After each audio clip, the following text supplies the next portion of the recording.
Hello. Ẹ̀jẹ̀ kújọ́ mẹ́ta o. Ẹ̀rọ sà. Báwo ni Nàìjíríà? Adúpẹ́ fọ́lọ́. Mo ti ń pe nọ́mbà yín kò lọ kí ló ṣe fún. Bóyá mo bísí ni. Ó súnmọ́. Mo bísí ló fà á. Ṣé ẹ pẹ́ tó sọ̀rọ̀?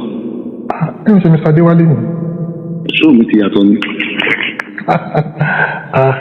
Mo sábà pé mi ò gbọ́dọ̀ ṣí òyìnbó náà. Ẹ ti jẹ́ nípa ṣe. Ọjọ́ pẹ̀pẹ́ mi, báwo ni wẹ́dà? Adúpẹ́ fọ́lọ́.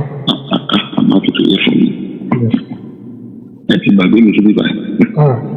Kọ́lọ́ ń ṣàmà rántí gbogbo wa. Kọ́lọ́ má gbàgbé wa.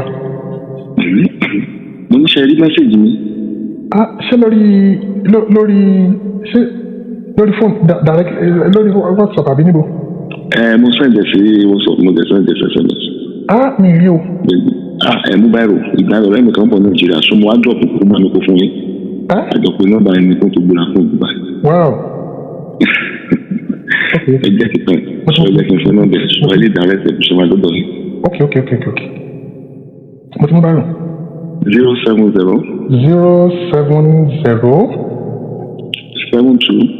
72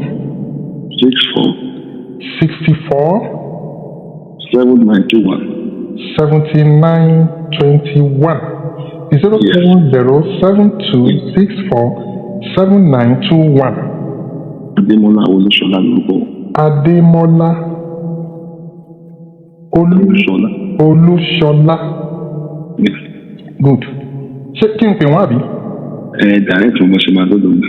Bí táwọn wọn lè pè wọ́n? Àwọn ti dé láti jẹ́ta. Ok. Àwọn ti dé sí Nàìjíríà. Bàbá drop ní sí kí n pè wọ́n? Yes. I will do so now. Mo gbé báàgì kan fún wọn, aṣọ pẹ̀lú àwọn bàtà ló wà bẹ́ẹ̀. Wow. Mo dẹ̀ fún wọn ní fóònù méjì. Ẹ máa rí lẹ́tà tí mo kọ pẹ̀lú àwọn fọ́tò tí mo yà. Good. So nínú mo fún wọn ní owó kan náà $300 ni. So bẹ́ẹ̀ ṣe máa ṣe everything. Èmi nìkan tán. Yeah, more than that. Ṣé bá mi pè wọ́n ṣe kẹ̀kẹ́? I will do so now. Thank you very much. A few moments later. Hello. Látọ̀dọ̀ Mr. Adéwálé ni o. Ó fi sà. Kí lórúkọ tí ń sà? Adépọ̀jù lórúkọ mi. Adépọ̀jù Yusuf. Ẹ fi lé sà. Yes, láti mi gbọ́ yín dáadáa. Wọ́n ní mi gbọ́ yín dáadáa bóyá nẹ́tíwọ̀kì yẹn fluctuate. Mo gbọ́ yín báyìí sà. Ẹ tẹ̀lé sà. Ṣé kí alábá yín? Adúpẹ́. Ẹ jọ ṣé Mr. Adémọ́lá Olúṣọlá mo bá sọ̀rọ̀? Wọ́n bá sọ̀rọ̀ sà. Ẹ tẹ̀lé sà. Ẹ kúrò yín náà. Brọ́dà mi náà pè mí. Àjọ pé nọ́mbà yín tèmi tó kúrò náà kò lọ. Ìgbà tí mo dé náà mo pe nọ́mbà yín unable to connect ló sọ wọ́n gbé nẹ́tíwọ̀kì ṣe ń ṣe òyìnbó láti dọ̀jọ́ mi lọ. Nẹ́tíwọ̀kì ni. Movement mi up and down nígbà míì máa ń fà. Ibo lẹ́yìn wà sà. Bí mo ṣe ń bá yín sọ̀rọ̀ lọ, I'm from Ọ̀ṣun, but mo wà ní Ìbàdàn bí mo ṣe ń bá yín sọ̀rọ̀ lọ́wọ́lọ́wọ́ ẹ̀. Ìgbè kan sí Igbóọ̀là ló ní wà. Ibo lẹ́yìn wà ní Ìbàdàn sà. Mọ́kọ́lá. Igbóọ̀là. Yes sà. Bẹ́ẹ̀ ni sà. Kíní nìyẹn, Igbóọ̀là, Òkè Ògùn nìyẹn. Yes, I'm coming down to Gbajue today. Very good. Bí táìmù wo because èmi fẹ́ kúrò, mo lè dúró dè yín.